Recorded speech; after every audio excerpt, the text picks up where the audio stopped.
It's the most wonderful time of the year.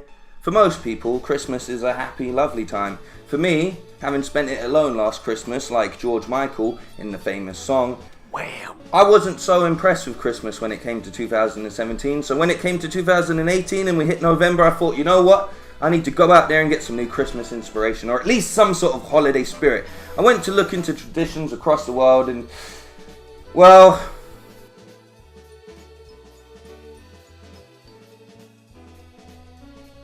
what? What?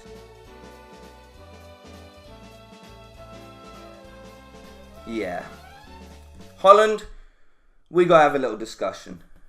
I thought you was one of the most progressive places on the planet. Honestly, you legalized weed, you legalized prostitution, you found a way to turn things, crimes in other cities into a lucrative profit, and also make sure that there was also stipulations and things in place to look after workers in that industry to a degree. I'm not saying it works perfectly and I'm not saying I agree with it, but I'm saying you was making some moves that look like, okay, this shows that this government and these peoples have a forward way of thinking. Then I found out about how you celebrate your holidays. I'm not going to say it's Christmas because I don't want to ever class this fully as Christmas, but this is a story about a guy known as Sinterklaas. I think I said that right, Sinterklaas. It basically sounds like Santa Claus with a little bit of European swing on it. I don't really have a problem so much with this dude other than the fact that he clearly keeps slaves. Yes, he clearly keeps slaves. That don't fly. Just like Santa Claus don't fly every Christmas because it's made up bullshit. And that's the point about made up bullshit.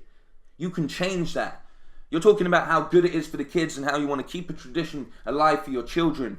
You can change that tradition within 3 generations at best. You got this white dude, Santa Claus, and he's sending these little other white dudes down the chimney. These white dudes that are going down the chimney, known as Black Pete, are becoming black because they're going through the chimney. Now here's the thing. I've seen coal miners. I've seen chimney sweeps depicted in movies. What I've never seen in those situations is someone dressed like a minstrel or a gollywog or even Mr. Popo. You can look at these pictures and instantly you are reminded of so much negative connotations and racism throughout the media and throughout. This is the thing. Media spreads beyond what the television and internet is these days. Because before we had these things, we had just writing and stories, right? And that was the original form of media. So when you have this being passed down as a tradition, this is no different than someone getting up in a movie and blackfacing, even if it is based on a tradition, even if they were, say, portraying another person based on history. This is something that you just can't look at and say, this is okay in our society. And I'm not saying you need to remove it in any shape or form. What I'm saying is you need to remove the way that you visualize this character. You need to slightly alter the way that he is done. Because yeah, you can't change the past, but you can definitely change the future. And it will only take a couple generations to phase this out. But what makes it more racist is the fact that people want to hold on to calling him Black Peter and hold on to look at, I'm losing my words. And they want to hold on to the fact that they can go out for once a year and dress up like a black person. And then they get to say, but he's not really black, so it's okay.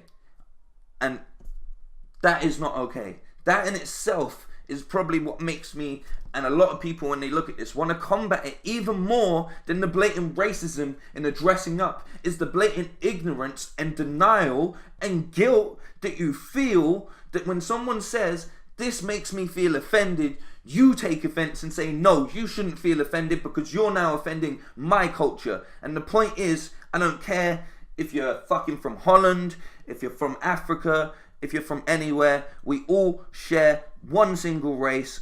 So if you wanted to take offense to the fact that someone doesn't like your country's traditions, then you've got to take into consideration the fact that you might be offending them and their country's histories or their skin color's histories, because that's as That's as simple as I can put it for you today. So one of the best things they've done is actually certain places have banned it, you know, like, and that's not banned like he's been removed. It's banned the blackface approach, which is the perfect way to do this. That doesn't offend too much people and it doesn't break tradition.